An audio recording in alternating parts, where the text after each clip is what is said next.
અને ધ્યાનમાં આવતી વિભિન્ન પ્રકારની બાધાઓ, એ બાધાઓનું ઉપશમન કેવી રીતે થઈ શકે એની પણ આપણે ચર્ચા કરી હતી.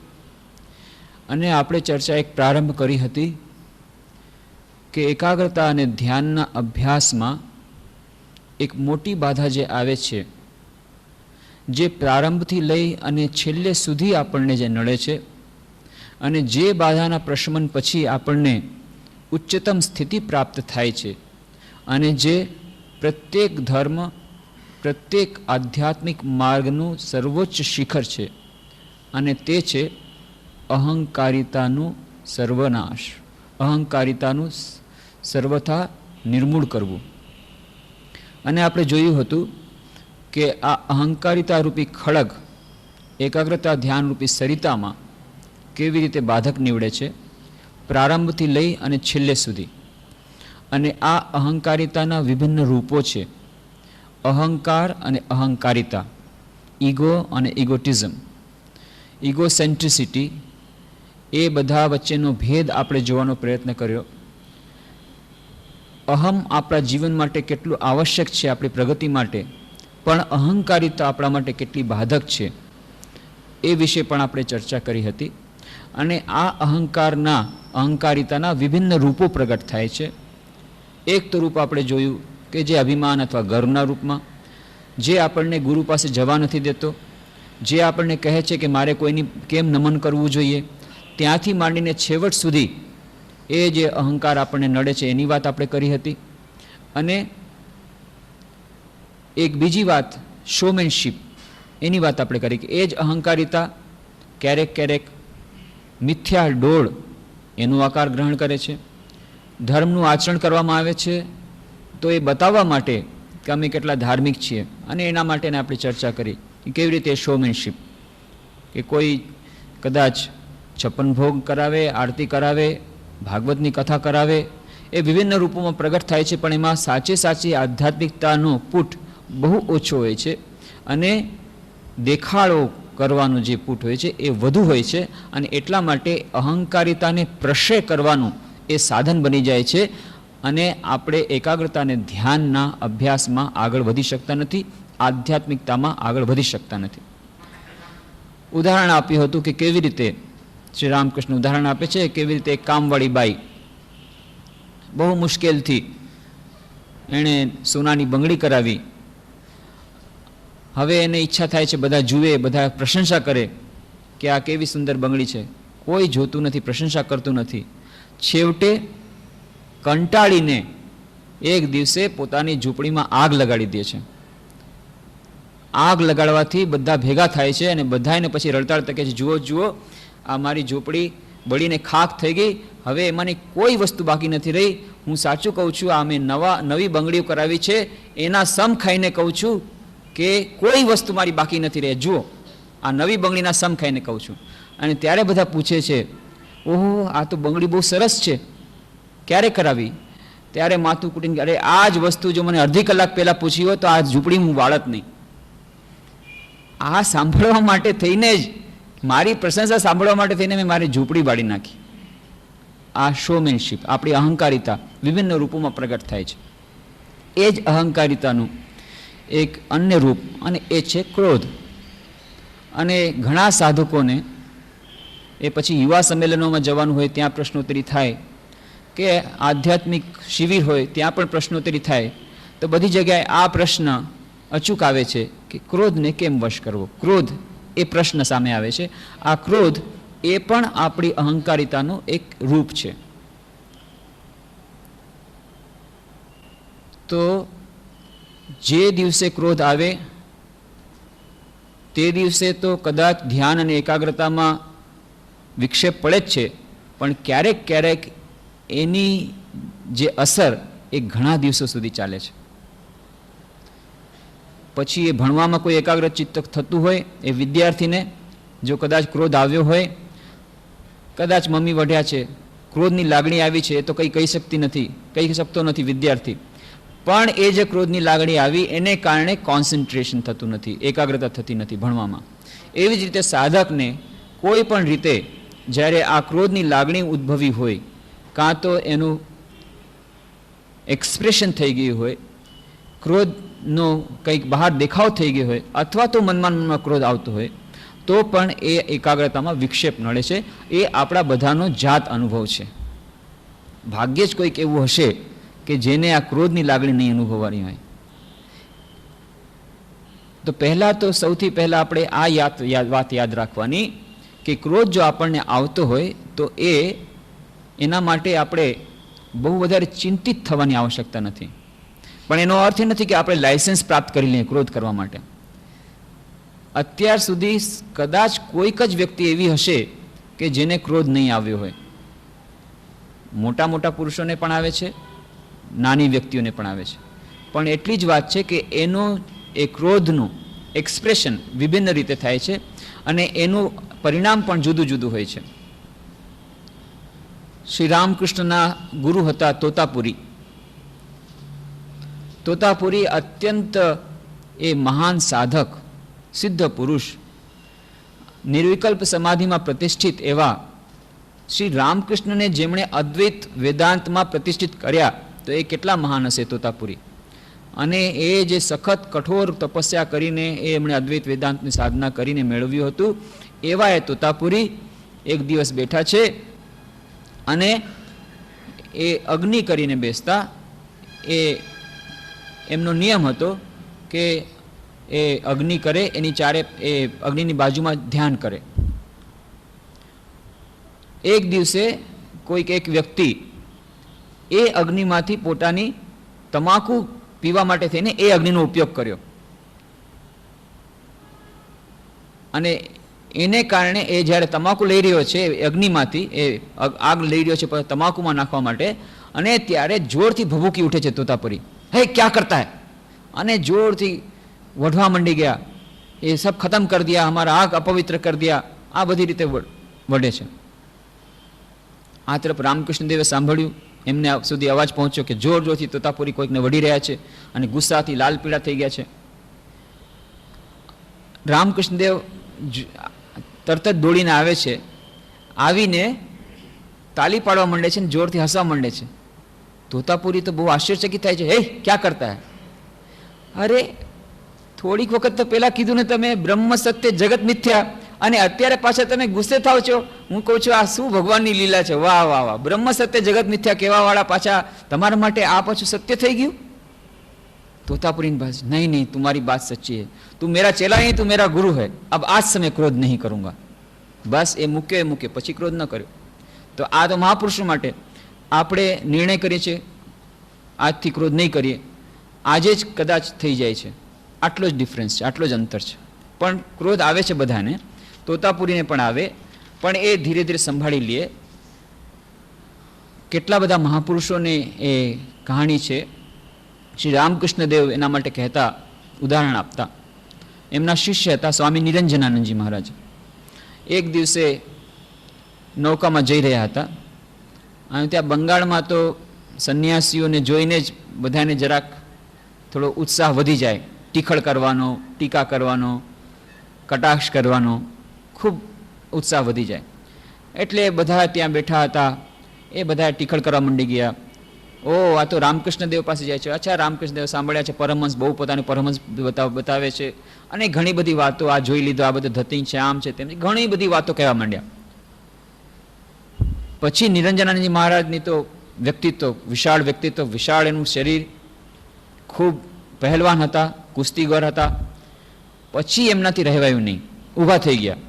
ઊભા થઈ અને પાણીમાં ગયા અને નાવને ડોલાવા માંડી ગયા કે હમણાં જ બધાને પછાડી દઉં, હમણાં જ બધાને ડૂબાડી દઉં.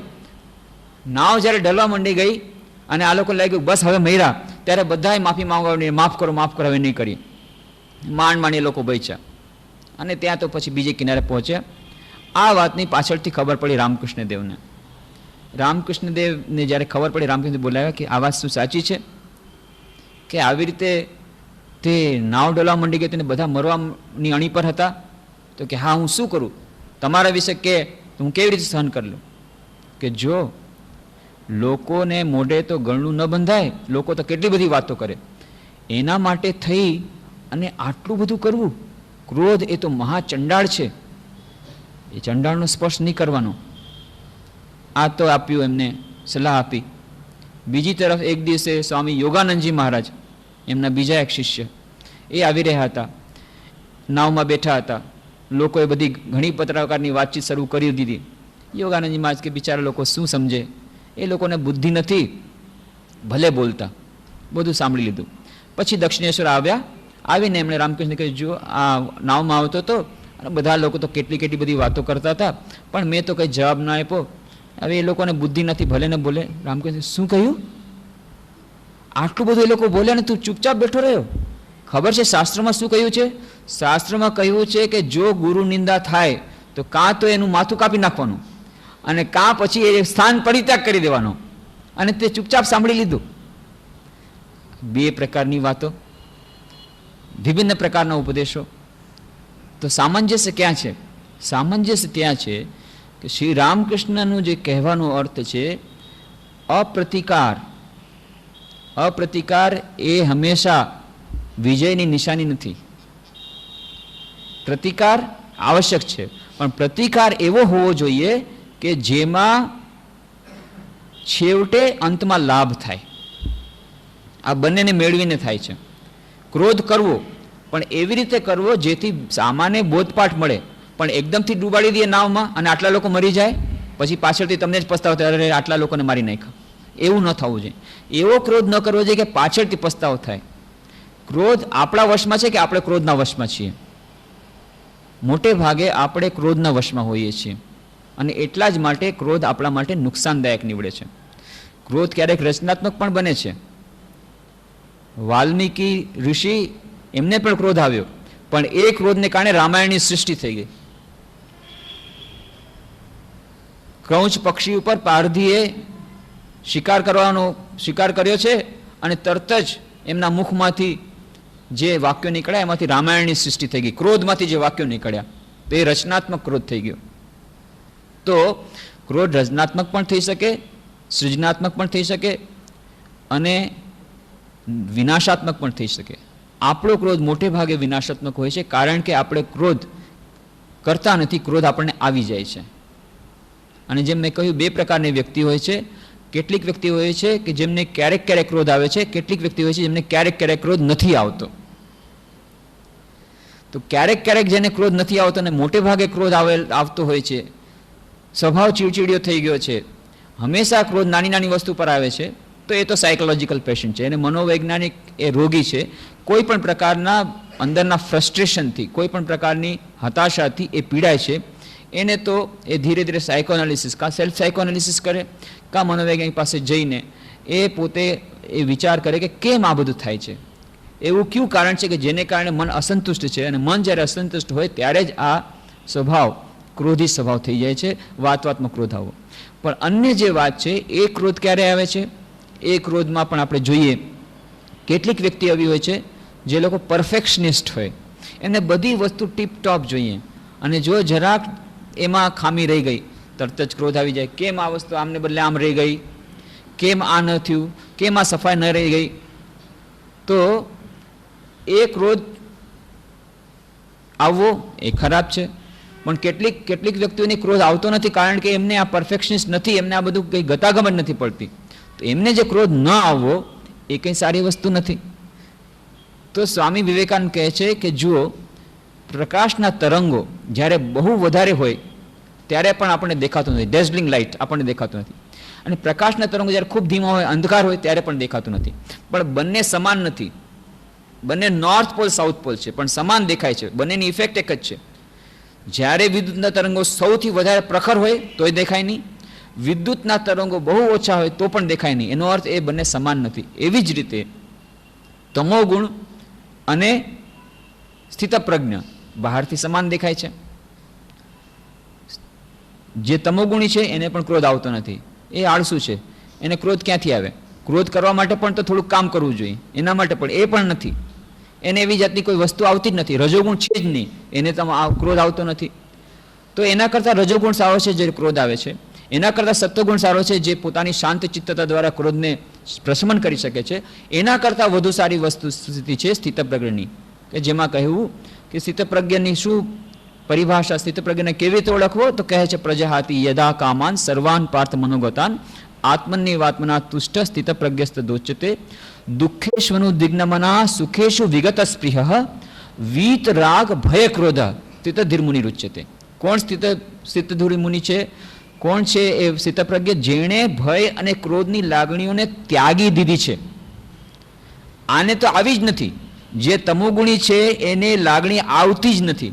એને આ કંઈ ગતાગમન નથી પડતી, એને કંઈ પડી જ નથી. ઠીક છે, ટ્રેનમાં ગંદુ પડેલું છે, રસ્તામાં ગંદુ પડેલું છે, ઘરમાં ગંદુ પડેલું છે, બધું ચારે તરફ થાય છે. એને એટલી બધી આળસ છે, એને કોઈ જાતની એ ગતાગમ જ નથી. તો એને ક્રોધ ક્યાંથી આવશે? એ સ્થિતિ. અને સ્થિતપ્રજ્ઞ જે પોતાને એ ક્રોધ આવે છે, ક્રોધને પોતાના સંયમમાં રાખી શકે છે, ક્રોધથી વિચલિત થતો નથી. આ બંને સ્થિતિ બહારથી સમાન દેખાય છે, પણ બંનેમાં જમીન આસમાનનું અંતર છે. નોર્થ પોલ સાઉથ પોલનું અંતર છે. આ આપણે સમજી લેવું જોઈએ. નહીં તો આપણે ક્યારેક કહે છે ઓ ફલાણી વ્યક્તિ તો બહુ સારી હોય ને ક્યારેક ક્રોધ આવતો નથી. તે સારું છે, પણ એ સ્થિતપ્રજ્ઞ છે કે તમોગુણમાં છે એ જોવું જોઈએ. વિશેષ કરીને જે લોકો સેલ્ફ વિલ્ડ પર્સન્સ હોય છે, જે લોકોમાં સ્ટ્રોંગ વિલ પાવર હોય, જે લોકો ધાર્યું કરવાની ઈચ્છા ધરાવતા હોય, જે લોકોમાં ખૂબ ઈચ્છા શક્તિ દ્રઢ હોય, જે લોકો એમ્બિશિયસ હોય, મહત્વાકાંક્ષી હોય, એમને ક્રોધ વધુ આવે છે. જે લોકો ડાયનામિક હોય, જે લોકો વધારે પડતા કાર્યશીલ હોય, જે લોકો વધારે પડતા રજૂગણી હોય, એમને ક્રોધ વધારે આવે છે. તો આ એટલા માટે કહેવામાં આવે છે કે આ ક્રોધ કરવા માટેનું લાયસન્સ આપવા માટેની વાત નથી, પણ ક્રોધ આપણને આવે છે એનાથી આપણે ચિંતિત થવાની વસ્તુ નથી. એનાથી આપણે હજી ઉપર ઉઠવાનું છે. કમસે કમ આપણે એક સ્ટેપ ઉપર ગયા છીએ, તમોગુણમાંથી ઉપર ઉઠ્યા છીએ. સ્વામી વિવેકાનંદ જ્યારે અમેરિકાથી પાછા ફરી રહ્યા હતા ત્યારે સ્ટીમરમાં એમની એક વિદેશી શિષ્ય સાથે વાત થતી હતી અને વિદેશી શિષ્યએ કહ્યું કે જુઓ, અમારા દેશમાં તમારો દેશ તો કેટલો સારો છે, તમારા દેશમાં કોઈ હિંસા નથી, કોઈ ટ્રામ જલાવવામાં નથી આવતી, ટ્રેનો જલાવવામાં નથી આવતી, કોઈ જાતની ખૂન ખરાબી નથી. અમારે ત્યાં કેટલા બધા મર્ડર્સ પ્રતિદિન થાય છે, કેટલી હિંસા થાય છે, કેટલી બધી એ ક્રોધની જ્વાળાઓ ભડકે છે ચારે તરફ સમાજમાં.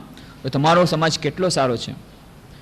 સ્વામી વિવેકાનંદ કહે છે how I wish my country also would have murders and in my country also if the buses would have been burnt. આભા બની જાય છે. શું વાત કરો છો? આવું તો ક્યારેય સાંભળ્યું નથી. Yes, I mean it. Swamiji કહે છે અરે મારા દેશમાં અત્યારે લોકો સૂતા છે, ઘોર તમો નિદ્રામાં છે, એટલા માટે બસ જલાવવામાં નથી આવતી. પહેલા તો એ લોકો જાગે, રજોગુણ આવે, જાગશે, એના પછી જાગશે ત્યારે સૌથી પહેલા કંઈક મુશ્કેલી પડશે, કંઈક ખોટી બાબતો થશે ત્યારે હિંસા કરશે, ક્રોધ આવશે, પછી ક્રોધને સંયમિત કરવા માટેના એ લોકો ઉપાયો ગોતશે ને પછી એ લોકોને સત્વગુણ મળશે ને પછી એ લોકો એ સ્થિતપ્રજ્ઞ બનશે. અત્યારે એ લોકો માની બેઠા છે અમે સ્થિતપ્રજ્ઞ થઈ ગયા છીએ. બિલકુલ નહીં. ઘોર તમોગુણમાં છે મારો દેશ અત્યારે. એટલે એનો અર્થ એ નથી કે આપણને લાયસન્સ મળી ગયો કે આપણે દરરોજ બસ અને ટ્રામ જલાવીએ, એ અર્થ નથી. કહેવાનો અર્થ છે, સ્વામીજી કહેવા માગે છે કે તમોગુણ અને સ્થિતપ્રજ્ઞતા બંનેના વચ્ચેનો ભેદ છે અને આ જે ક્રોધ છે એ રજોગુણનું લક્ષણ છે. તો તમોગુણ કરતાં એક સ્ટેપ તો ઉઠ્યા, પણ એ ઉઠ્યા પછી પણ એનાથી આગળ વધવાનું છે, નહીં તો એ વિનાશાત્મક બને છે. અને એટલે જ ગીતામાં કહ્યું છે કે કામ એશ ક્રોધ એશ રજોગુણ સમુદ્ભવ મહાશનો મહાપાપમાં વિદ્યેન મિહ વૈરિણમ. કામ અને ક્રોધ, કામ એશ ક્રોધ એશ મહાશનો મહાપાપમાં, એ રજોગુણથી સમુદ્ભવ, રજોગુણથી થાય છે, અને મહાશનો મહાપાપમાં. એક તો એનું પેટ કોઈ દિવસ ભરાતું નથી. જેટલું ક્રોધ કરો એટલો ક્રોધ વધુનું વધુ આવતો જાય છે, એ શમતો નથી. એમાં વધુનું વધુ જાણે આગમાં ઘી હોમાતું જાય છે અને મહાપાપમાં, મહાન પાપ તરફ લઈ જાય છે. એટલા માટે એને મારા શત્રુ જાણ, ઈશ્વરથી વિમુખ કરનારા, ધ્યાન એકાગ્રતાથી વિમુખ કરનારા આ બે પરિબળો છે, આમ કહે છે. અને આ તો એમણે કહ્યું ત્રીજા અધ્યાયમાં. 16મા અધ્યાયમાં કહે છે ત્રિવિધમ નરકસ્યેદમ દ્વારમ નાશનમાત્મનઃ કામ ક્રોધસ તથા લોભ તત્માદેતત ત્રયમ ત્યજેત. આ કામ ક્રોધ લોભ આ ત્રણ નરકના દ્વાર છે, એટલા માટે એને ત્યજી દેવા જોઈએ. તો આવી રીતે વાત કરી રજોગુણથી જે સમુદ્ભવિત છે, રજોગુણથી જે ઉત્પન્ન છે એવા આ ક્રોધને આપણે છોડી દેવા માટે પ્રયત્ન કરવો જોઈએ. એ તો વાત સાચી છે. પછી એના માટે છોડી દેવા માટે કેવી રીતે કરી શકીએ? પહેલા તો આપણે એક લિસ્ટ બનાવીએ, ક્રોધ કરવાથી શું શું લાભ થાય છે. આપણે પાછલા મહિનામાં કેટલી વાર ક્રોધ કર્યો અને એમાંથી શું શું લાભ થયો ક્રોધ કર્યા પછી, તો તરત જ આપણને એનો જવાબ મળી જશે. સૌથી પહેલાં તો કહ્યું કે ક્રોધ આંધળો હોય છે. ક્રોધ આંધળો શું કરવા કીધો? ક્રોધ આંધળો એટલા માટે કીધો કે જ્યારે ક્રોધ આવે છે ત્યારે મનુષ્ય ભૂલી જાય છે કે હું કોના ઉપર ક્રોધ કરું છું અને કઈ પરિસ્થિતિમાં કરું છું, કેવી રીતે ક્રોધ કરું છું, એ ક્રોધનું મારા ચહેરા ઉપર શું પરિણામ આવી રહ્યું છે એ ભૂલી જાય છે. એ ભૂલી જાય છે કે ક્રોધ પહેલાં પોતાને બાળે છે અને બીજાને પછી બીજાને બાળે છે, એ ભૂલી જાય છે. આ જે આંધળોનો અર્થ છે અજ્ઞાનનો પડદો પડી જાય છે અને પછી કંઈ દેખાતું નથી. આ ક્રોધનું પહેલું લક્ષણ કે ક્રોધ આંધળો છે. બીજું, ક્રોધનું શું પરિણામ આવશે એ પણ ભૂલી જાય છે. 2 દિવસ પહેલા જ ક્રોધ કરવાથી કેટલું નુકસાન થયું હતું. કદાચ 200 રૂપિયાની એક નવી કેટલી ખરીદી હતી, એ તમે ફેંકી દીધી, તૂટી ગઈ, નુકસાન થઈ ગયું 200 રૂપિયાનું, એ પાછા ભૂલી ગયા. વળી પાછો આજે ક્રોધ કર્યો અને વળી પાછો બીજા કપ ડીશ ફેંકી નાખ્યા, એ પણ તૂટી ગયા. તો આ ક્રોધના 2 લક્ષણ આંધળો છે. એ આંધળો શું કરવા કીધું? એક તો કરતી વખતે હું કોને ક્રોધ કરી રહ્યો છું, કેવી રીતે ક્રોધ કરી રહ્યો છું, એની શું અસર થઈ રહી છે એ ભૂલી જાય છે અને પછી એનું ભવિષ્યમાં શું અસર થશે એ આપણે ભૂલી જાય છે. બીજું કહ્યું, ક્રોધ એ ચાંડાળ છે. જેમ શ્રી રામકૃષ્ણે કહ્યું સ્વામી નિરંજનાનંદજીને, એ ક્રોધ તો ચાંડાળ છે, એનાથી દૂર રહેવું. એકવાર સ્વામી અદ્ભુતાનંદજી, લાટુ મહારાજ, રામકૃષ્ણના 2 શિષ્યો, રાખાલ મહારાજ, સ્વામી બ્રહ્માનંદજી, લાટુ અને રાખાલ એ બંને ત્યાં દક્ષિણેશ્વરમાં છે. એ લોકો રામકૃષ્ણદેવ પાસે રહેતા. રામકૃષ્ણદેવે રાખાલને કીધું, એ રાખાલ જરા મને પેલી વસ્તુ આપતો. તો રાખાલ ત્યારે જ સૂતા હતા. રાખાલ એમના માનીતા માનસ પુત્ર, ઘણા લાડ કરે, રામકૃષ્ણદેવ પાસે ખૂબ પ્રેમથી રહે. રાખાલ કહે છે હમણાં મને ઊંઘ આવે છે, હમણાં નહીં આપું. લાટુ કહે છે, અરે રાખાલ બાબુ, આ તમે શું કરો છો? રામકૃષ્ણદેવ પોતે તમારી પાસે વસ્તુ માંગી રહ્યા છે અને આપવાને બદલે તમે આવી રીતે કહી રહ્યા છો? તો કે એમાં શું થઈ ગયું, મને અત્યારે નથી, એને કરવું હોય તો પોતાની મેળે કરી લે. હજી એ પછી તો લાટુને ખૂબ ક્રોધ આવી જાય છે. હે, ગુરુની પ્રત્યે આમ કહેવાય, આવી રીતે કરાય, ગુરુની આજ્ઞાનું ઉલ્લંઘન કરે છે. જોર જોરથી ઝઘડા માંડ્યા. અને રાખાલ તો હસતા હસતા કહે છે, ઠીક છે, જાયા જાયા જોયા તારા ગુરુ. હજી આને ગુસ્સો આવે છે. રામકૃષ્ણદેવને મજા પડી ગઈ, હસે છે. પછી આ જ્યારે નાટક ચાલી રહ્યું છે ત્યારે કોઈકને બોલાવે છે, અચ્છા જુઓ બંને ભક્તોમાં અત્યારે ઝઘડો ચાલી રહ્યો છે, એ તો બતાવો બંનેમાં મોટો ભક્ત કોણ છે? ત્યારે બીજા ભક્તે કીધું, બંને ભક્ત છે પણ રાખાલ મહારાજની ભક્તિ વધારે છે. લાટુમાને હજી વધારે ક્રોધ ચડી ગયો. હે, એક તો કંઈ કામ કરતો નથી, ગુરુની વિશે આમ કહે છે, હું એનું ઉપરાણું હું ગુરુ માટે આટલું કરી રહ્યો છું ને પાછું કહે છે હું મારા કરતા મોટો ભક્ત. ત્યારે રામકૃષ્ણ હસતા કે જો ક્રોધ એ તો મહાચંડાળ છે. જ્યારે મહાચંડાળનો પ્રવેશ કરે ત્યારે ભક્તિ જતી રહે છે. એટલા માટે અત્યારે થોડાક વાર માટે હમણાં લાટુની ભક્તિ જરા ઓછી થઈ ગઈ છે. પછી એને વિચારે, હા શું કરવા કીધું, મારી ભક્તિ ઓછી છે. ત્યારે લાટુ મહારાજ ક્ષમા માગે છે, ના હવે ક્રોધ નહીં કરું. આવી રીતે રામકૃષ્ણદેવ મજાકમાં મજાક કરતા કરતા શિક્ષા ઉપદેશ આપતા. એના માટે એક વાર્તા કહેવામાં આવે છે. એક સાધુ હતા, ગંગાને કિનારે રહેતા હતા, વૃદ્ધ સાધુ, અને હિમાલય, શિયાળો, કડકડતી ઠંડી, તો પણ સ્નાન તો કરવું પડે. સ્નાન કર્યું. સ્નાન કરીને તે દિવસે જોયું કે તડકો છે, એટલા માટે એમણે કપડાં ધોયા અને કપડાં પોતાના ત્યાં રેતી પર સૂકવી દીધા અને પોતાની ઝૂંપડીમાં બેઠા. થોડીક વારમાં તો અવાજ આવ્યો. બહાર કોઈ એક ચંડાળ, એક કોઈ નિમ્ન જાતિનો વ્યક્તિ, એ ત્યાં માણસ ગયો છે સ્નાન કરવા માટે. એણે પણ સ્નાન કર્યું. એણે પેલું કીધું ચાલો સ્નાન કરી લીધો, કપડાં ધોઈ લઉં. તો કપડાં બહુ મેલા હતા એટલે એણે શું કર્યું, એ રેતી જ્યાં હતી, જ્યાં કપડાં સુકાય એની બાજુમાં શીલા હતી, એ શીલા પર પછાડીને કપડાં ધોવા માંડી ગયો. અને આ સાધુબાને અવાજ આવ્યો. શું જોઈએ? આવીને જુએ, અરર પેલી શીલા પર પછાડીને કપડાં, એના મેલા કપડાં ધોવે છે. એ નિમ્ન જાતિનો ચંડાળ આ કપડાં ધોવે છે, એના છાંટા ત્યાં એના કપડાં પર પડે છે અને એકદમ પારો ચડી ગયો. ખૂબ જોરથી ગાળ દેવા માંડી ગયા. આ તો હેપતાઈ ગયું કે શું થઈ ગયું, સાધુ બાબા અચાનક આટલા કેમ ગુસ્સે થઈ ગયા અને જોરથી ગાળ. ખબર નથી પડતી, તને ભાન નથી રહેતી, આવી રીતે તો કરી નાખ્યું, મારા કપડા ઉપર છાંટા પડી ગયા, તારે દૂર ન કરવું જોઈએ. ચંડાળ તો કંઈ સમજી નથી શકતો, કાંઈ બોલતો નથી. એટલે આમને જરા વધારે ગુસ્સાયો. એટલે પગમાં જે જોડા હતા લઈને 4-5 જોડાથી માર્યું. મારતા મારતા થાકી ગયા, વૃદ્ધ હતા. તો આ તો કાંઈ બોલતો નથી, હાથ જોડે ઉભો છે. સાધુ બાબા મને માફ કરો, સાધુ બાબા મને માફ કરો. છેવટે હવે શું કરે, થાકી ગયા મારતા મારતા, જોડા ફેંક્યા એક તરફ. અરે હવે આને તો મેં જોડા માર્યા તો હું અડી ગયો, હવે મારે તો સ્નાન કરવું પડશે. કપડાં પણ મારે ગયા, હું પણ ગયો, મારે સ્નાન કરવું પડશે. આવી કડકડતી ઠંડી, વળી ગંગામાં આવું બરફ જેવું જળ, મારે સ્નાન કરવું પડશે આ વૃદ્ધ ઉંમરે. એટલે ગાળો દેતા દેતા પછી સ્નાન કર્યું. સ્નાન કરીને પાછા આવતા હતા. ત્યાં જોયું કે આ જે ચંડાળ એ પાછું સ્નાન કરવા જાય છે. કે એલા એ તું સ્નાન કરવા શું કરે જાય છે? હું તો તને એડ્યો છું એટલા માટે, ચંડાળને એડ્યો એટલા માટે હું અભડાઈ ગયો, એટલા માટે સ્નાન કરવા જોઈએ. તું બીજી વાર સ્નાન કરવા શું કરવા જાય છે? તો કે બાપજી ફરી પાછા જોડા ન મારો તો કહું, જો તમે મને અવયદાન આપો, વળી પાછા ગુસ્સે ન થવાનો હો તો કહું.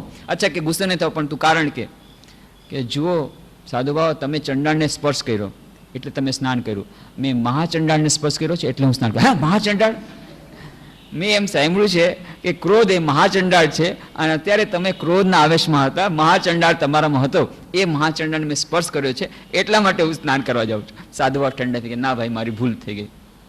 તો એ જે ક્રોધ એ મહાચંડાળ, એ જો વાત યાદ રાખીએ તો ધીરે ધીરે, એક દિવસમાં તો નહીં થાય, આ તો આખું લિસ્ટ બનાવીને રાખવું પડે કે ક્રોધ કરવાના શું શું ગેરલાભ છે. પાછળ 1 મહિનામાં આપણે 1 અઠવાડિયામાં જે ક્રોધ કર્યો એનાથી શું શું લાભ થયા, શું શું ગેરલાભ થયા, એનું લિસ્ટ બનાવીને રાખીએ. આપણે શું કર્યું, અથવા તો આપણે કોઈક જોયા હોય, ક્યારેક કોઈક આપને ઘટના જોઈ છે, એક જણે આવેશમાં આવીને ચેનથી મારવાનું શરૂ કરી દીધું કોઈક વ્યક્તિને, વ્યક્તિ મરી ગઈ. આજે જ પેપરમાં વાંચ્યું કે કોઈક એક બેને કોઈક ભાઈને એક મુક્કો માર્યો, એક મુક્કામાં એ પડી ગયો, એના માથામાં પથ્થર વાગી મરી ગયો. 10 વર્ષની સજા થઈ છે બેનને ત્યાં વિદેશમાં.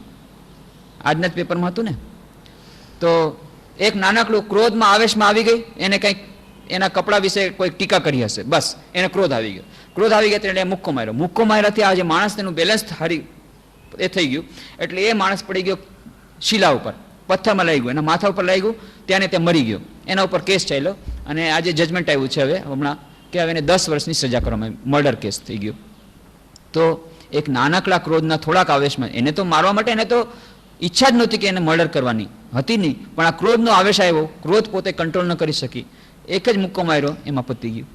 તો પછી એને હવે પાછળથી પસ્તાવો થાય, 10 વર્ષ સુધી પસ્તાવો પડશે કેમ મેં ક્રોધ કર્યો, પણ અબ પસ્તાવા હોત ક્યાં જબ ચીડિયા ચૂક ગઈ ખેત. આ વસ્તુ આપણે બહારના બીજાના અનુભવ પરથી પણ જો આપણે જોઈએ કે ક્રોધ કરવાથી બીજાને શું શું નુકસાન થયું છે, કેવી કેવી ઘટનાઓ થઈ જાય છે એક નાનકડા ક્રોધના આવેશમાં, અને કેવી રીતે આખું એનું ભવિષ્ય બદલાઈ જાય છે એક નાનકડા ક્રોધના આવેશથી. આપણે પોતાના જીવનમાં પણ જો ભૂતકાળમાં જોઈએ કે જ્યારે જ્યારે આપણે ક્રોધ કર્યો તો ત્યારે એનું શું પરિણામ આવ્યું, કોઈ પણ રીતે શું આપણને એનો લાભ થયો, તો આપણે આ એનાલિસિસ કરવાથી ધીરે ધીરે મનમાં એ થશે કે ના, જેમ હનુમાન ચાલીસા છે એમ ક્રોધની ચાલીસા બનાવી, ક્રોધના ગેરલાભ ક્યાં શું શું થયા, આપણને તો શું થાય છે, એની ચાલીસા બનાવીને જો દરરોજ વાંચી, ધીરે ધીરે સબકોન્શિયસ માઇન્ડમાં આવશે કે ના, ક્રોધ કરવાથી ગેરલાભ થાય છે. શરૂઆતમાં તો આપણને થશે કે ના, ક્રોધ તમારે કરવો જોઈએ, નહીં તો સામેવાળો કેમ સુધરશે. અચ્છા, તમે વિચાર કરો, સૌથી પહેલાં તો આપણું આર્ગ્યુમેન્ટ, આપણું મન કહે છે કે જો હું ક્રોધ નહીં કરું તો આ લોકોને કંટ્રોલમાં કેમ રાખીશ, મારા બાળકોને કંટ્રોલમાં કેમ રાખીશ. જો માતા પિતા હોય તો એમ કહેશે, ટીચર હશે એમ કહેશે, ક્રોધ તો કરવો જ જોઈએ, નહીં ક્રોધ કરીએ તો આ લોકો કંટ્રોલમાં કેવી રીતે રહેશે. એને કંટ્રોલમાં રાખવા પડે, ડિસિપ્લિનમાં રાખવો પડે, એટલે ક્રોધ કરવો પડે. તો વિચાર કરો, જ્યારે તમે ક્રોધ કર્યો હતો, ક્રોધમાં ભાન ભૂલી અને જ્યારે તમે એને લાત મારી હતી, અથવા તો જ્યારે તમાચો માર્યો હતો, એના પછી શું પરિણામ આવ્યું, એ લોકો સુધરા કે તમારાથી વધુ બગડ્યા, એ વિચાર કરીને જુઓ, એનાલિસિસ કરીને જુઓ. ક્રોધ જો ખરેખર સારા ઉદ્દેશથી કરવામાં આવ્યો હશે, પોતાની મેળે આવ્યો છે તેટલા માટે નહીં, પણ લાવીને એનો ડોળ કરીને કરવામાં આવ્યો હશે તો એનું જરૂર સારું પરિણામ આવશે. મોટે ભાગે આપણને ક્રોધ આવી જાય છે, આપણે લાવતા નથી, પોતાની મેળે આવી જાય છે, અને ત્યારે ક્રોધના આવેશમાં આપણે એનું પર્સન્ટેજ ભૂલી જાય છે, એનું પ્રપોર્શન ભૂલી જાય છે કે કેટલો ક્રોધ કરવો જોઈએ, કોના ઉપર કરવો જોઈએ, કેવી રીતે કરવો જોઈએ. એની આખી કળા છે ક્રોધની. ક્રોધની કળા જો શીખી લઈએ કે ક્રોધ કેટલો કરવો જોઈએ, કોના ઉપર કરવો જોઈએ અને કેવી રીતે કરવો જોઈએ, તો પછી ક્રોધના સારા પરિણામ પણ આવે, રચનાત્મક પણ બની શકે. જેમ આપણે કહ્યું કે એ વાલ્મીકીએ તો રામાયણ ઉત્પન્ન થઈ ગયું, તો ક્રોધના રચનાત્મક પરિણામ ત્યારે આવી શકે કે જે આ કળા આપણને, પણ એ કળા હાંસલ કરવા માટે સૌથી પહેલી આવશ્યકતા છે આપણા મન ઉપર આપણું નિયંત્રણ હોવું જોઈએ. અત્યારે આપણા મન ઉપર નિયંત્રણ નથી, આપણે મનના ગુલામ છીએ, આપણે ક્રોધના ગુલામ છીએ. ક્રોધ આવી જાય છે, આપણે એના આવેશમાં આવી જાય છે. અને મનના ગુલામ છીએ. શું કરવા? કારણ કે મન આપણું નિર્બળ છે. મન શું કરવા નિર્બળ છે? કારણ કે દરરોજ આપણે ઉપવાસ કરીએ છીએ, દરરોજ ઉપવાસ કરીએ છીએ. આપણા શરીરને આપણે એક દિવસ બે દિવસ પણ ઉપવાસ થાય તો દુબળું થઈ જાય છે, નિર્બળ થઈ જાય છે. આપણે આ અનુભવ છે, આપણો જાત અનુભવ છે. પણ જેમ આપણા શરીર માટે ખોરાકની આવશ્યકતા છે, એમ આપણા મન માટે પણ ખોરાકની આવશ્યકતા છે. આપણે ભૂલી જઈએ છીએ. ક્યારેક આપણને ખાવાનું ન મળે, બહાર ગામ ગયા હોઈએ, ત્યારે રસ્તામાં મોડું થઈ ગયું તો રસ્તા ઉપર ઠેલામાંથી કંઈક પકડ લઈ લઈએ. ટ્રેનમાં જતા હોય છે, સ્ટેશન પર ખબર છે એમાં ખૂબ ગંદકી છે, એકદમ ખરાબ તેલો આપણો, છતાં પણ કંઈક ને કંઈક ગમે તેવું ખાઈ લે છે. કેમ? જો નહીં ખાઈએ તો શરીર નબળું પડી જશે, વીકનેસ આવી જશે, ન્યુટ્રિશન થોડુંક ને થોડુંક જોઈએ. એટલા માટે ગમે તેવી રીતે ગમે તેવું પણ ખાવાનું આપણે ભૂલતા નથી. ખાવાનું બરાબર, એ જ શારીરિક સ્વાસ્થ્ય માટે, શરીરને સાચવવા માટે આપણે ખોરાક જરૂર લઈએ છીએ, એનું ધ્યાન આપણે રાખીએ છીએ. પણ આપણું મન જે છે એના માટે પણ ખોરાકની આવશ્યકતા છે, એ આપણે ભૂલી જઈએ છીએ. મનનો ખોરાક છે, માનસિક ખોરાક છે, પ્રાર્થના, ધ્યાન, સદગ્રંથોનું વાચન, નિસ્વાર્થ સેવા, બીજા માટેની થોડી સદભાવના, એ જે આપણે જે વસ્તુઓ આવશ્યક છે. કોઈને પણ પૂછો, આધુનિક માનવની તો આ બસ વાત જ છે, ટાઈમ વેરી ફાસ્ટ, ટાઈમ નથી, બિલકુલ ટાઈમ નથી. લાઈફ ઇઝ વેરી ફાસ્ટ, એના માટે ટાઈમ નથી. સદગ્રંથનું વાંચન હમણાં ટાઈમ નથી. પણ પછી કહે છે હવે ડ્રગ્સ લઈ રહ્યા છે, ટ્રેન્ક્યુલાઇઝર લઈ રહ્યા છે, આટલો બધો પૈસો ખર્ચો કરી રહ્યા છે, ઊંઘ આવતી નથી. માનસિક વિકારો માટે થઈને કેટલા બધા સાયકોલોજીસ્ટ પાસે જાય છે, એના માટે આટલો ખર્ચો કરે છે. એના માટે થઈને અમેરિકા જવા માટે થઈને, પોતાના સાયકોલોજીસ્ટને બતાવવા માટે થઈને ટાઈમ મળે છે. પાછળથી ટાઈમ બધો મળે છે. સાયકોલોજીસ્ટને કન્સલ્ટ કરવા માટે ક્યારેક સાયકોલોજીસ્ટ પાસે સિરીઝ ઓફ સિટિંગ કરવી પડે, દિલ્હી જવું પડે, અમદાવાદ જવું પડે, હિપ્નોટિઝમ શીખવા, સેલ્ફ હિપ્નોટિઝમ શીખવા માટે, એ માટે જવું પડે. આ બધું કરવા માટે ટાઈમ પાછળથી મળી જાય છે. પણ શરૂઆતમાં જો આપણે ધ્યાન રાખ્યું હોય, એ જરાક ટાઈમ આપણે થોડોક આપેલો હોય પોતાના મનની કાળજી રાખવા માટે, મનને ખોરાક આપવા માટે, તો આટલો બધો આપણો ટાઈમ જાય નહીં. આપણે ભૂલી જઈએ છીએ કે છેવટે નુકસાન આપણું જ થવાનું છે. જો માનસિક ખોરાક દરરોજ નહીં આપીએ, સદગ્રંથોનું વાંચન થોડું થોડું, ગમે એને કહો સદગ્રંથોનું વાંચન કરવાનું કહ્યું, મારી પાસે તો ઘણા યુવા ભાઈ બહેન આવે છે, તરત જ કહેશે ટાઈમ નથી, બિલકુલ ટાઈમ નથી, હમણાં નહીં, પરીક્ષા હમણાં પરી થઈ જાય પછી, પરીક્ષા પછી તો વેકેશનમાં ફરવા માટે વહી ગયા, એટલે પછી ફરવા માટે ત્યારે તો સવાલ જ નથી. વળી પાછા આવ્યા પછી પાછું કોલેજ શરૂ થઈ ગઈ, સ્કૂલ પૂરી થઈ ગઈ, 12th પૂરી, એટલે કોલેજ શરૂ થઈ ગઈ, કોલેજમાં પછી પાછો ટાઈમ નથી. અને પછી એવી રીતે ગ્રેજ્યુએશન પતી ગયું, પછી કે હવે નોકરી ગોતી છે, હમણાં ટાઈમ નથી. અને પછી નોકરી મળી ગઈ તો પછી કે હમણાં નવી નોકરી છે એટલે હમણાં ટાઈમ નથી. એના પછી લગ્ન થઈ ગયા એટલે બિલકુલ જ ટાઈમ નથી. પછી બાળકો થયા પછી ટાઈમનો સવાલ જ નથી. જેના એડમિશન માટે, એને ભણાવવા માટે ટાઈમ જ નથી. ટાઈમ છેવટ સુધી નથી મળતો. સદગ્રંથોના વાંચન માટે ટાઈમ નથી, ધ્યાન કરવા માટે ટાઈમ નથી, પ્રાર્થના કરવા માટે ટાઈમ નથી. પણ સાયકોલોજીસ્ટ પાસે જવા માટે ટાઈમ છે. 10-12 કલાક માટે થઈને સિટિંગ દેવી પડે સાયકોલોજીસ્ટ પાસે. મનની અશાંતિ થઈ ગઈ છે, મનમાં તરત જ ક્રોધ આવી જાય છે, ઉશ્કેરાટ થઈ જાય છે, તણાવ છે, ટેન્શન છે, કેટલી પ્રકારના રોગો થઈ ગયા, બ્લડ પ્રેશર વધી ગયું, હાર્ટમાં પ્રોબ્લેમ. આ બધા problem mostly psychosomatic diseases. Most of the disease are psychosomatic disease. આજકાલના આધુનિક મનોવૈજ્ઞાનિકો અને ડોક્ટર્સ કહે છે કે જેટલા મોટા ભાગના આપણા રોગો છે એ પ્યોરલી ફિઝિયોલોજીકલ રોગો નથી, સાયકોસોમેટિક ડિઝીઝીસ. એના માટે in tune with the infinite પુસ્તક છે, રાલ્ફ વોલ્ડો ટ્રાઇન, એમણે પુસ્તક લખી છે in tune with the infinite.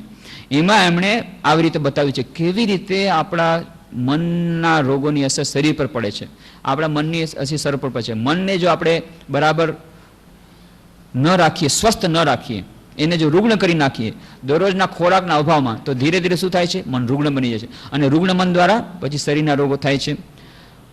જેમ કે ક્રોધની વાત કરી, તેમણે કહ્યું કે ક્રોધના આવેશથી બ્લડ પ્રેશર વધી જાય છે, એ ડૉક્ટર લોકોએ જોયું છે. પછી ઘોડા પર એની અસર કરવામાં આવી. રેડ્ડી સાહેબ કરીને ઘોડાના ચાલક છે, એમણે પોતે એક્સપેરિમેન્ટ કર્યા ઘોડા ઉપર. એમણે કહ્યું કે ઘોડાના ધબકારામાં મિનિટે 10નો વધારો થઈ ગયો. જ્યારે ઘોડાને ક્રોધ આવ્યો ત્યારે મિનિટે 10નો ધબકારો વધી ગયો ઘોડા ઉપર, તો માણસની તો વાત જ જવા દો. પછી બ્રિટિશ મેડિકલ જર્નલમાં ડૉક્ટર ચેચારીન, એમણે કેટલીક શોધો કરી. એમણે કહ્યું છે કે વધુ વખત જો ક્રોધ થાય તો પીડિયા રોગ થઈ જાય છે. પછી ક્રોધથી જ્ઞાનતંતુઓને નુકસાન પહોંચે છે, ભયંકર વિષ ઉત્પન્ન કરે છે, અને ઉગ્ર ક્રોધ હૃદય ઉપર પણ અસર કરે છે. ક્રોધી સ્વભાવ ઘણી અંશે જઠરના રોગોને પણ જન્મ આપે છે. આવી રીતે ઘણા બધા એક્સપેરિમેન્ટ કર્યા મોડર્ન સાયકોલોજીસ્ટ, ફિઝિયોલોજીસ્ટ, એ લોકો કહ્યું છે કે most of the diseases are psychosomatic. ઘણા મોટા ભાગના રોગો એ ફક્ત શારીરિક રોગો નથી પણ માનસિક રોગોની સાથે સંકળાયેલા છે. અને માનસિક રોગો એટલા માટે થાય છે કારણ કે આપણું મન રુગ્ણ છે. આપણું મન રુગ્ણ એટલા માટે છે કારણ કે આપણે મનને ખોરાક આપતા નથી.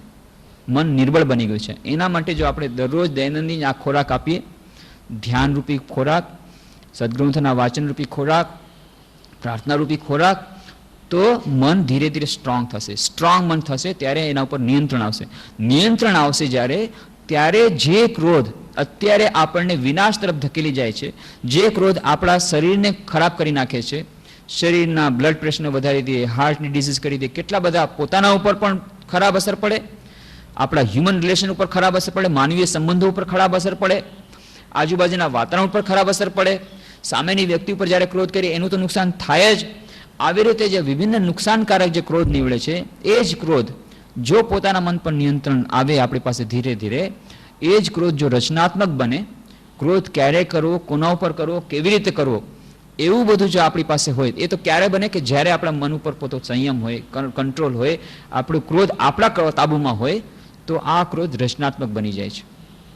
ફક્ત ક્રોધ જ નહીં, જેટલી પ્રકારના આપણા માનસિક વિકારો છે, કામ, ક્રોધ, લોભ, મોહ, મત્સર, ઈર્ષા, આ બધાને બધા એ મુખ્ય એનું કારણ છે માનસિક રોગ. મુખ્ય એનું કારણ છે મનનું દુર્બળ થઈ જવું. મનનું દુર્બળ થવાનું મુખ્ય કારણ છે આપણે દિવસોના દિવસો, મહિનાના મહિના ઉપવાસ કરીએ જઈએ છીએ, આપણે માનસિક ખોરાક લેતા નથી. માનસિક ખોરાક લેવાની વાત આવે ત્યારે કહે છે ટાઈમ નથી, પણ પાછળથી પછી આના માટે ટાઈમ કાઢીએ છીએ. દવાના ડૉક્ટર પાસે જવાની, ટ્રીટમેન્ટ કરાવવાની માટે ટાઈમ કાઢીએ છીએ. પહેલેથી જો થોડુંક પ્રિવેન્ટિવ મેઝર લીધા હોય, prevention is better than cure, તો પહેલેથી જો આપણે થોડીક સાવધાન લીધી હોય, પોતાના મનને સાવચેત રાખવા માટે, પોતાના મનને અરુગ્ણ રાખવા માટે, સ્વસ્થ રાખવા માટે થોડોક પણ સમય જો આપણે આપીએ, તો ઘણા બધા રોગોમાંથી આપણે છૂટી શકીએ છીએ. અને પછી જે ક્રોધની વાત કરી કે ક્રોધ તો એક જ વાત થઈ, એક ઉદાહરણ તરીકે, તો ક્રોધ આપણા માટે એ આશીર્વાદરૂપ બની જાય જો આવી રીતે નિયંત્રિત હોય તો. કેટલીક વાર એવું થાય છે કે આપણે આટલું બધું સાંભળ્યું કે ક્રોધ તો બહુ જ બુરી ચીજ છે અને lose everything but don't lose temper, this is the greatest thing to be lost. આ બધી વાત સાંભળેલી છે. નેવર લૂઝ ટેમ્પર, બાકી બધી વાતો તમે ગુમાવી દો. Don't lose temper. તમારા જે મનને ક્રોધથી તમે પરિચાલિત થઈ જશો તો બધું ગુમાવી બેસશો. અને એવા બધા ઇન્સિડન્ટ હોવા છતાં પણ ક્યારેક ક્યારેક આપણાથી ક્રોધ મુકાતો નથી. તો આ ક્રોધ કરવો આવી વખતે જ્યારે ક્રોધ આપણા કંટ્રોલમાં આવતો નથી ત્યારે શું કરવું? કોઈ પણ રીતે કાબૂમાં નથી આવતો ત્યારે શું કરવું? એ ક્રોધને આપણે જો ન કરીએ તો એ સારું કે નહીં, એના માટે મોડર્ન સાયકોલોજીસ્ટ ઘણા બધા એક્સપેરિમેન્ટ કરી રહ્યા છે કે ક્રોધ કરવો સારો કે નહીં, ક્યારે ક્રોધ કરવો સારો. એક થોડાક લોકોનું એવું કહેવાનું છે, એ લોકો કહે છે વેન્ટિલેશનિસ્ટ, વેન્ટિલેટ કરવું. વેન્ટિલેટ કરવું એટલે પોતાની લાગણીઓને વ્યક્ત કરી દેવી. તો વેન્ટિલેશનિસ્ટ જેટલા છે થોડાક, એ લોકો કહે છે જો તમે જે ક્રોધની લાગણી કે ગમે એ લાગણી જો તમે વ્યક્ત નહીં કરો તે મનમાં રહેશે અને કોમ્પ્લેક્સ ઉત્પન્ન કરશે. એટલે વેન્ટિલેશનિસ્ટ કહે છે કે તમારે ક્રોધને બહાર પાડી દેવો જોઈએ, જેથી તમે મનમાં કોમ્પ્લેક્સ ન ભોગો અને તમને બીજા માનસિક વિકારો ન થાય. તો એના માટે થઈને પછી ઘણા લોકો એક્સપેરિમેન્ટ કર્યા. તો હોકાન્સન નામના એક વૈજ્ઞાનિક, મનોવૈજ્ઞાનિક હતા, એમણે એક્સપેરિમેન્ટ કર્યું. એમણે જોયું, એમણે નામ આપ્યું એગ્રેસિવ કેથોરિસિસ. એમાં એગ્રેસિવ કેથોરિસિસ શું છે? It is a learned reaction to anger. કે કેવી રીતે ક્રોધનો પ્રતિકાર, કેવી રીતે ક્રોધ વ્યક્ત કરવો, એના માટેની જે ટેકનિક, એનું નામ આપ્યું એગ્રેસિવ કેથારિસિસ. તો આ વિભિન્ન લોકોમાં વિભિન્ન રીતે છે. તો ક્યારે ક્રોધ કરવો, ક્યારે નહીં કરવો, તો એમાં એ લોકોએ એક્સપેરિમેન્ટ કર્યો. કેટલીક વ્યક્તિઓને, કેટલાક માણસોને, પુરુષો પર એક્સપેરિમેન્ટ કર્યો કે એમણે જોયું કે જ્યારે એમણે ક્રોધની લાગણી આવી છે ત્યારે બ્લડ પ્રેશર વધારે છે. ક્રોધની લાગણી જ્યારે એમણે વ્યક્ત કરી દીધી પછી એમનું બ્લડ પ્રેશર ડાઉન થઈ ગયું. તો એમાંથી એમણે નિષ્કારણ સાંભળ્યું કે ક્યારેક ક્રોધને છૂટો મૂકી દેવો અથવા તો ક્રોધને વ્યક્ત કરી દેવો નિયંત્રિત ભાવે, તો તો એનાથી તમારી કોમ્પ્લેક્સ ઓછી થશે, બ્લડ પ્રેશર ઓછું થશે અને તમારે એ તમારા શરીર સ્વાસ્થ્ય માટે સારું છે. પાછો એક્સપેરિમેન્ટ કર્યો, પણ જ્યારે એ જ ક્રોધ વ્યક્ત થયો હતો એમના પોતાના કલીગ્સની સાથે, પોતાના સહપાઠીઓ સાથે, ત્યારે તો બ્લડ પ્રેશર ડાઉન થઈ ગયું. પણ જ્યારે એમના ટીચર વટે અથવા એમનાથી મોટેરા હતા એમના પ્રત્યે જાણે ક્રોધ વ્યક્ત કર્યો હતો, એના પછી એમણે જોયું કે બ્લડ પ્રેશર હજી વધી ગયું છે. કેમ? કારણ કે મોટા પ્રત્યે જે ક્રોધ કરવો એ સારો નથી, એ સબકોન્શિયસ માઇન્ડમાં છે. તો એ જે ક્રોધ વ્યક્ત કર્યો એને કારણે મનમાં ચિંતાની લાગણી, મનમાં ટેન્શન, એને કારણે બ્લડ પ્રેશર વધારે. તો ક્રોધ કોના ઉપર કરવો, ક્યારે કરવો, કેના ઉપર કરવો, એ પણ એની પણ એક આર્ટ છે.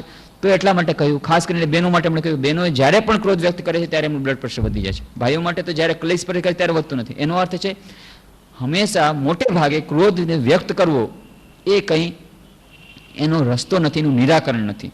એને કારણે આપણે એમ સમજતા હોય કે આપણું એ વ્યક્ત થઈ જશે અને એને કારણે આપણું મનોવિકાર નહીં થાય, એવી કઈ વસ્તુ નથી. એનાથી વધુ મનોવિકાર પણ થઈ શકે છે.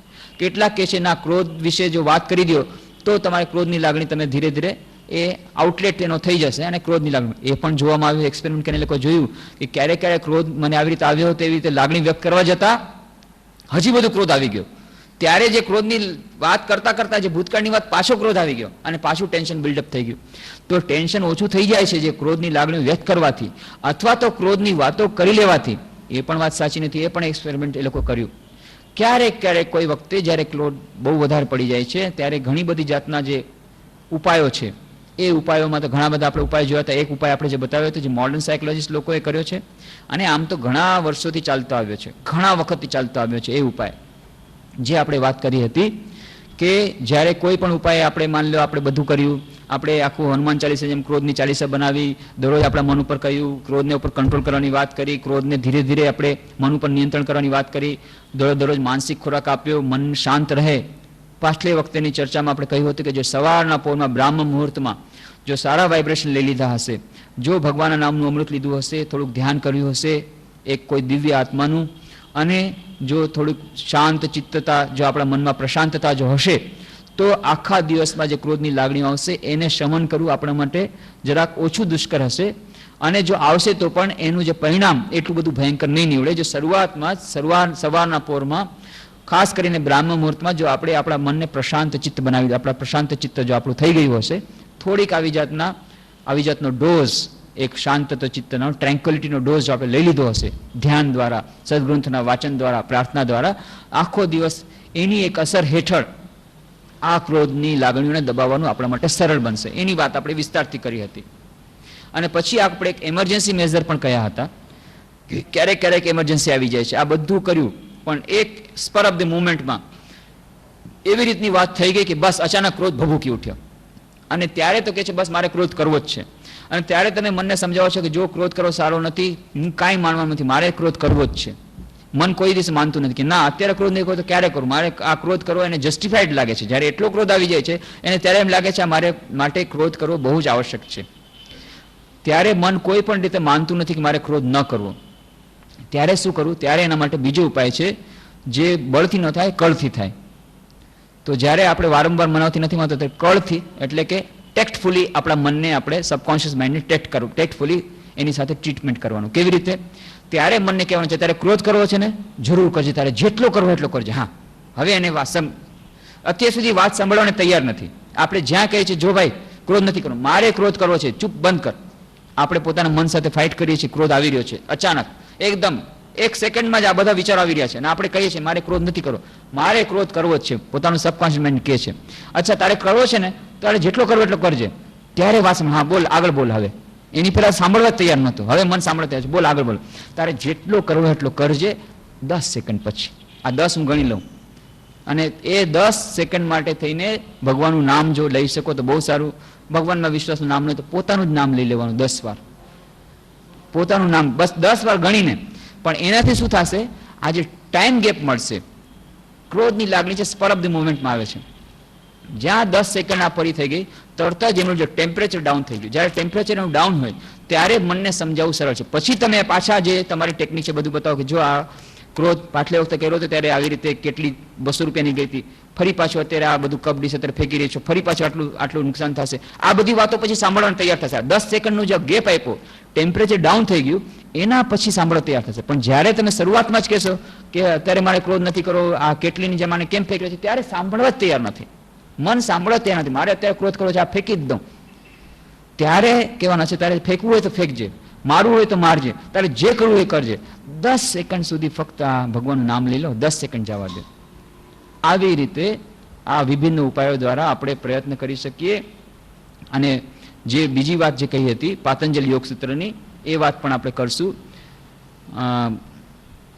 ગાંધીજીનું એક ઉદાહરણ આપીને અત્યારે આજનું પૂરતું, અને પછી જે પતંજલિ યોગ કરી વાત કરી હતી આવતે શનિવારે કરશું. પણ ગાંધીજી એક બહુ સરસ વાત કરી, ઉત્તરકાંડ.